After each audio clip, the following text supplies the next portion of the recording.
আজকের রেসিপিটা দেখে সবাই বুঝে গেছো আজকে একটা মিষ্টি রেসিপি তোমাদের সাথে শেয়ার করছি। এতটাই সফট খেতে হয় যে মুখে দিলেই মিশে যাবে। বানিয়ে তোমরা এটা 15 দিন মতো ফ্রিজে সংরক্ষণ করে রাখতে পারবে। আর এই মিষ্টিটা তৈরি করতে 10 মিনিটের বেশি সময় লাগবে না। মিষ্টিটা বানাতে সুজি, ময়দা, পনির, ছানা, কনডেন্স মিল্ক কিছুই কিন্তু লাগবে না। ঘরে থাকা সামান্য উপকরণ দিয়েই কিন্তু আজকের এই মিষ্টিটা তৈরি হয়ে যাবে। তারপর তৈরি করে ফেলতে পারবে। যখনই মিষ্টি খেতে ইচ্ছা করবে তখনই এটা বানিয়ে নিতে পারবে। আর এরকম নিত্য নতুন রেসিপি দেখার জন্য আমার চ্যানেলকে সাবস্ক্রাইব করে আমার বন্ধু হয়ে যেত। যদি তোমাদের ভালো লাগে তাহলে লাইক, কমেন্ট, শেয়ার করে বন্ধু হয়ে যাবার অনুরোধ। আজকের এই মিষ্টিটা বানানোর জন্য দেখো এরকম ব্যাম্বিনোর যে সরু যে সেমাইটা ভাজা পাওয়া যায়, আজকে আমি সেটা নিয়েছি। প্রথমে দেখো এই প্যাকেটের ভেতরেই এই সেমাইটাকে এরকমভাবে আস্তে আস্তে এরকমভাবে একটু গুঁড়ো করে নেবে, কেননা এটা খোলা অবস্থায় গুঁড়ো করতে গেলে চারিদিকে ভীষণ ছিটিয়ে যায়। সেই জন্য আমি যেভাবে দেখো একটু একটু করে বের করবে আর হাত দিয়ে চাপ দিয়ে দিয়ে এটাকে একটু গুঁড়ো করে নেবে, যেরকমভাবে আমি করছি। একদিন এইভাবে মিষ্টিটা বানিয়ে দেখো, অসাধারণ খেতে হয়। এবারে সবগুলো এরকম হাত দিয়ে চেপে চেপে এটাকে একদম একটু গুঁড়ো করে নেব। দেখো ঠিক এই রকম গুঁড়ো হয়ে গেছে। যখন এই রকম গুঁড়ো হয়ে যাবে তখন একটা মিক্সিং জার নেবে। এই মিক্সিং জারের ভেতর এই সমস্ত সেমাইগুলো দিয়ে সেমাইয়ের একটা পাউডার বানিয়ে নিতে হবে। সেমাইয়ের অনেক রেসিপি কিন্তু খেয়েছো, একবার এইভাবে সেমাইয়ের সন্দেশ বানিয়ে খেয়ে দেখো। দেখো খুব সুন্দর গুঁড়ো হয়ে গেছে। আর এখানে আমি 3 টেবিল চামচ মতো নারকেলের যে শুকনো গুঁড়ো আছে সেটা নিচ্ছি। আমি সেটাকেও একটু চালিয়ে গুঁড়ো করে নিলাম। এতে কি হবে, সন্দেশটা একদম নরম তৈরি হবে আর মুখে দিলেই একদম মিশিয়ে যাবে। একটা প্যান বসিয়ে দিচ্ছি, দিয়ে দিচ্ছি 3 চামচ মতো ঘি। ঘিটা একটু গরম হলে পরে যে সেমাইটা গুঁড়ো করে রেখেছিলাম সেই সেমাইটা সব এর ভেতর দিয়ে দিচ্ছি। দিয়ে এটাকে মিডিয়াম হিটে রেখে অনবরত নেড়ে চেড়ে 1 থেকে 2 মিনিট মতো এটাকে ভালো করে ভেজে নেবে। এমনি সেমাইটা কিন্তু ভাজা আছে। এবারে দেখো ভাজতে ভাজতে একটা সুন্দর গন্ধ বেরোবে ঘিয়ের সাথে। তখন এখানে দিয়ে দিচ্ছি যে নারকেলটা গুঁড়ো করে রেখেছিলাম সেই নারকেলের গুঁড়োটা। এবার এই নারকেলের গুঁড়োটার সাথেও সেমাইটাকে আরও ভেজে নেব। যদি নারকেলের গুঁড়োটা এরকমভাবে ভেজে নাও তাহলে গন্ধটা কিন্তু খুব ভালো আসবে। আর এখানে 3 টেবিল চামচ মতো কাজু একটু গুঁড়ো করে নিয়েছি, সেই কাজু গুঁড়োটাও দিয়ে দিলাম। দিয়ে এবারে এটাকে 2 থেকে 3 মিনিট একদম লো হিটে এটাকে ভেজে নেবে, খুব যেন বেশি কালারটা চেঞ্জ না হয়ে যায়। তোমরা নিজেরাই বুঝতে পারবে এটা ভাজলে পরে ঘি দিয়ে খুব সুন্দর একটা গন্ধ বেরোবে। দেখো এটা ভাজা হয়ে গেছে। এবার এখানে আমি 300 ml মতো দুধ আগে থেকে জ্বালিয়ে একটু ঘন করে নিয়েছি। এই দুধটা এখানে এরকমভাবে ঢেলে দেবে। খেয়াল রাখবে যেন দলা পাকিয়ে না যায়। দেখো ঠিক এই রকমভাবে লো হিটে রেখে এটাকে অনবরত নাড়তে থাকবে। এবার এখানে দিয়ে দিচ্ছি 1/2 কাপ মতো চিনি।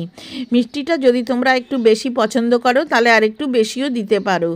দিয়ে এবার এটাকে অনবরত নেড়ে চেড়ে এটাকে একটা ডোর মতো বানাতে হবে। কিছুক্ষণ পর দেখবে দেখো এটাকে এরকমভাবে কড়াই থেকে ছেড়ে আসছে, তখন বুঝতে হবে এটা আমার হয়ে গেছে। এখানে আমি আর একটা উপকরণ অ্যাড করব, যার ফলে এই সন্দেশের স্বাদ হয়ে যাবে আরও দ্বিগুণ। দেখো এখানে আমি 1/4 কাপ মতো রাবড়ি নিয়ে নিয়েছি। এটা আমি বাড়িতে বানিয়েছি। আজকে আমি এই সন্দেশের এই রাবড়িটা ব্যবহার করব। যদি তোমাদের কাছে এই রাবড়ি না থাকে তাহলে তোমরা একটু খোয়া ব্যবহার করতে পারো, বা 10 টাকার যে মিল্ক পাউডার আছে সেই মিল্ক পাউডারটাও এখানে অ্যাড করতে পারো। কিন্তু আমি বলবো একটু রাবড়ি দিয়ে বানিয়ে খেয়ে দেখো, এর সন্দেশের স্বাদ হয়ে যাবে একদম অসাধারণ। এবারে এটাকে আবারও ভালো করে নেড়ে চেড়ে একটা ডো যতক্ষণ না তৈরি হবে ততক্ষণ এরকমভাবে মিশিয়ে যেতে হবে। 3 থেকে 4 মিনিটের মধ্যেই দেখবে এটা আবার এরকম ডো ফর্মে চলে এসছে। এবারে এটাকে নামিয়ে একটু ঠান্ডা করে নেব, খুব যেন বেশি ঠান্ডা না হয়ে যায়। দেখো এবার একটু ঠান্ডা হয়ে গেছে, একটু হাত দিয়ে এরকম ধরা যাচ্ছে। প্রথমে দিয়ে দিচ্ছি এখানে ওই 1/4 টিস্পুন মতো এলাচের গুঁড়ো আর একটু পিঞ্চ অফ মতো নাটমেগ পাউডার, আর দিয়ে দিচ্ছি 1 চামচ মতো ঘি। ঘিটা সবার লাস্টে দিলে গন্ধটাও কিন্তু বেশ ভালো থাকবে। এবারে এই সবগুলো বেশ ভালো করে মিশিয়ে নিতে হবে। এখনও কিন্তু বেশ গরম আছে, তুমি দেখেই বুঝতে পারছো হাত দিয়ে ধরা যাচ্ছে না। ঠিক এই রকম হবে, খুব বেশি যেন ঠান্ডা না হয়ে যায়, তাহলে কিন্তু এটা সন্দেশটা তৈরি করার সময় ফেটে যাবে। এবার এরকম একটা কেক মোল্ড নিয়ে নিয়েছি, নিয়ে এখান থেকে পরিমাণ মতো ডো নিয়ে এর ভেতরে দিয়ে এরকম চেপে চেপে দেবে। এই কাজটা কিন্তু খুব তাড়াতাড়ি করবে, কেননা ঠান্ডা হয়ে গেলে এটা ফেটে যাবে এবং ঝুরঝুরে মতো হয়ে যাবে। দেখো সবগুলো এরকমভাবে দিয়ে দিচ্ছি। তোমাদের কাছে যদি এই মোল্ড না থাকে তাহলে তোমরা হাত দিয়ে শেপ করে সন্দেশের মতো করেও বানিয়ে নিতে পারো, বা সন্দেশের যে ছাঁচ পাওয়া যায় সেই ছাঁচটা দিয়েও তোমরা সন্দেশের মতো তৈরি করে নিতে পারো। দেখো এবার এটাকে ঠান্ডা হওয়ার জন্য বাইরে রেখে দিচ্ছি, ফ্রিজে রাখার কোনো দরকার নেই। এবার বাকি যেটুকু আছে সেটুকু দিয়ে আমি এরকম সন্দেশ বানিয়ে নেব। অল্প অল্প পরিমাণে নেব, নিয়ে এরকমভাবে গোল করে নেবে। তোমরা এরকম প্যাড়ার মতো বানিয়ে রাখতে পারো। এবার দেখো এরকম একটা সন্দেশের মোল্ড পাওয়া যায় কুকিজের মতো, এবার সেইটা দিয়ে এরকমভাবে চেপে দিলেই দেখো কত সুন্দর ডিজাইনের একটা সন্দেশ তৈরি হয়ে গেল। বাকি যেগুলো আছে সেগুলোও আমি এই একই রকমভাবে বানিয়ে নিচ্ছি। দেখো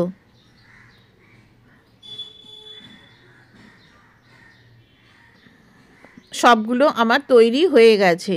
এবারে ঠান্ডা করে এয়ারটাইট কন্টেনারে করে ফ্রিজে রেখে দাও 15 দিন মতো, একদম ভালো থাকবে। একটা তোমাদের ভেঙে দেখাচ্ছি কেমন খেতে হয়েছিল। এবারেও এটাও দেখো এরকমভাবে আস্তে করে সুন্দরভাবে বার করে নেবে। সবগুলো এইভাবে বার করে নিয়েছি। রেসিপিটা যদি এখনো পর্যন্ত তোমাদের ভালো লেগে থাকে তাহলে প্লিজ একটা লাইক করে দাও আর কমেন্ট করে জানাও যে রেসিপিটা কেমন তৈরি হচ্ছে, আর বাড়িতে বানালে কেমন খেতে হয়েছিল সেটা জানাতে কিন্তু ভুলো না। আর এই সব রেসিপিগুলো আমার ফেসবুকে যে পেজ আছে সেখানে গেলেও তোমরা দেখতে পাবে। ফেসবুক থেকে দেখলে আমার পেজ দুটোকে ফলো করার অনুরোধ রইল। মিষ্টির ওপরের ডেকোরেশনের জন্য চলো একটা সস বানিয়ে নিই। এবারে ওপরের সসের জন্য এখানে আমি দুধ নিয়ে নিয়েছি 1/4 কাপ মতো, দিয়ে দিচ্ছি 3 চামচ চিনি। আর দেখো এখানে ম্যাঙ্গো যে কাস্টার্ড পাউডার আছে সেটা ব্যবহার করেছি। গ্যাসটা কিন্তু আমি এখনও জ্বালাইনি, গ্যাসটা কিন্তু বন্ধই আছে। 3 চামচ মতো দিয়ে দিলাম, দিয়ে এটাকে প্রথমে খুব ভালো করে মিশিয়ে নিতে হবে। ভালো করে মিশিয়ে নেওয়ার পর যখন মিশে যাবে তখন কিন্তু গ্যাসটা অন করে দেবে। হার্ডলি 2 থেকে 2.5 মিনিট মতো সময় লাগবে এই সসটা তৈরি করতে। দেখো এটা একদম ঘন হয়ে গেছে, এর থেকে বেশি আর ঘন করার দরকার নেই। এবার এটাকে নামিয়ে নিচ্ছি। গরম অবস্থাতেই এটা কিন্তু এর উপরে এরকমভাবে দিয়ে দিতে হবে। ঠান্ডা হয়ে গেলে এই কাস্টার্ড কিন্তু জমে যায়। আর এই কাজটাও কিন্তু খুব তাড়াতাড়ি করে এটার ভেতরে এরকমভাবে ভর্তি করে দিতে হবে। তোমরা ইচ্ছা করলে এর ভেতরে অন্য রকম চকলেট মেল্ট করে এটার ভেতরেও দিতে পারো, বা তোমাদের কাছে যদি কোনো কনডেন্স মিল্ক থাকে সেটাও তোমরা এর ভেতর দিতে পারো, বা জেলি দিতে পারো। তোমাদের যেরকম পছন্দ ঠিক সেরকমভাবে ওপরটা ডেকোরেশন করে নিতে পারো। এবারে ওপর দিয়ে একটুখানি চকলেট স্প্রিঙ্কেল করে দিচ্ছি। দেখতে যেমন সুন্দর, খেতেও কিন্তু তেমনি সুন্দর হয়। একটা ভেঙে তোমাদের দেখাচ্ছি যে এটা ভেতরটা কত সুন্দর হয়েছে। তোমরা কোথা থেকে আমার রেসিপিগুলো দেখছো সেটা প্লিজ আমাকে কমেন্ট করে জানিও, তাহলে আমি তোমাকে থ্যাংক ইউ বলতে পারবো।